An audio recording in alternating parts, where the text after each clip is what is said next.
রাধে রাধে। আজ আমি বলবো 108টি নীলপদ্মের কাহিনী।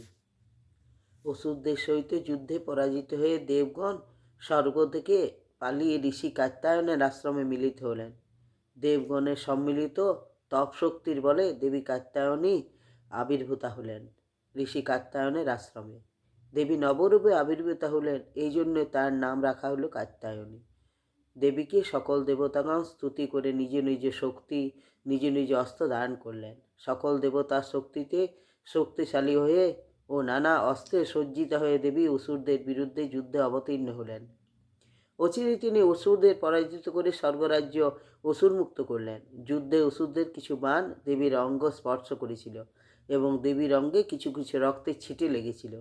অসুর নিধনের পর দেবী হিমালয়ে এক গিরিকন্দে দেবীদহ নামে একটি হ্রদে নিজ গাত্র মার্জনা করলেন। তখন দেবীর অঙ্গে সেই রক্তবিন্দুগুলি জলে ভাসতে ভাসতে বলল, দেবী, কতদিনে আমরা উদ্ধার পাব? আমরা কি এখানে এভাবেই থাকব? শুনে দেবী রক্তবিন্দুগুলিকে বর দিলেন, তোমরা এক একটি নীলপদ্ম হয়ে ফুটে থাকো। ত্রেতা যুগে শ্রীরামচন্দ্র রাবণ বধের জন্য অকালে আমার পূজা করবে। সেই দিন হনুমান তোমাদের নিয়ে রামচন্দ্রের হাতে দিলে তোমরা আমার চরণে পৌঁছবে। এই বর দিয়ে দেবী অন্তর্হিত হলেন। কৈলাস থেকে হরপার্বতী একদিন ওই হ্রদের তীরে বেড়াতে এসছেন। শঙ্কর পার্বতীকে বলছে, দেখো দেখো পার্বতী, নীল পদ্মগুলো হ্রদে কি অপূর্ব শোভা বর্ধন করছে। তখন দেবী ওই নীল পদ্মের জন্ম কাহিনী শঙ্করের নিকট বর্ণনা করলেন। দেবীর নিকট নীলপদ্মের জন্ম কাহিনী শুনে শঙ্করের এক বিন্দু নয়নশ্রু হ্রদের জলে পতিত হলো। তখন শঙ্কর বললেন, ওই পদ্মগুলি 107টি বিজোড় হয়ে আছে, এইখানে আমার নয়নশ্রুতে আর একটি পদ্ম সৃষ্টি করে জোড়া মিলিয়ে দিলাম।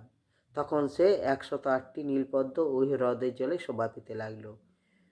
রাবণ বধের পূর্বে শ্রীরামচন্দ্র ব্রহ্মার আদেশে অকালে দেবীর পূজা করবার সংকল্প করলেন। হনুমান দেবীর দেহ থেকে এই 108টি নীলপদ্ম আনলেন। এখন দেবী চিন্তা করলেন, আমার সৃষ্টি 107টি পদ্ম আমি চরণে ধারণ করতে পারি, কিন্তু আমার প্রভুর নয়নশ্রু থেকে যে পদ্মটি সৃষ্টি হয়েছে তা আমি কি করে চরণে ধারণ করব। এই ভেবে দেবী সকল কলক্ষে ওই পদ্মটি লুকিয়ে রাখলেন।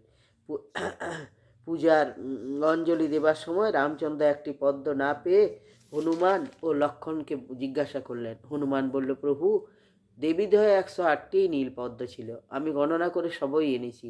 লক্ষ্মণ বললেন, প্রভু, আমিও গণনা করে দেখেছি, হনুমান 108টি পদ্ম এনেছে। এখন রামচন্দ্র পূজায় বসে কিছুতেই সংকল্পচ্যুত হবেন না। তিনি নিজ বাম চক্ষু নীলকমল ভেবে দেবীর চরণে উৎসর্গ করতে মনস্থ করে চক্ষু উৎপাটন করতে ধনুকে বাণ যোজনা করতেই দেবী হস্তে একটি নীলপদ্ম ধারণ করে আবির্ভূত হয়ে রামচন্দ্রের হস্ত ধারণ করে চক্ষু উৎপাটন করতে নিষেধ করলেন। তখন দৈববাণী হলো, ওরে ভক্ত, আমার সৃষ্টি 108টি নীলপদ্ম আমি চরণে ধারণ করেছি, আর আমার প্রভুর নয়নশ্রু থেকে সৃষ্ট সেই পদ্মটি আমি হাতে নিয়েছি। এখন আমি তোমার পূজা সন্তুষ্ট হয়েছি। অষ্টমী ও নবমী তিথিতে সন্ধিক্ষণে তোমার হাতে রাবণের মৃত্যুবাণ দ্বারা রাবণ নিহত হবে। এই বর দিয়ে দেবী অন্তর্হিত হলেন।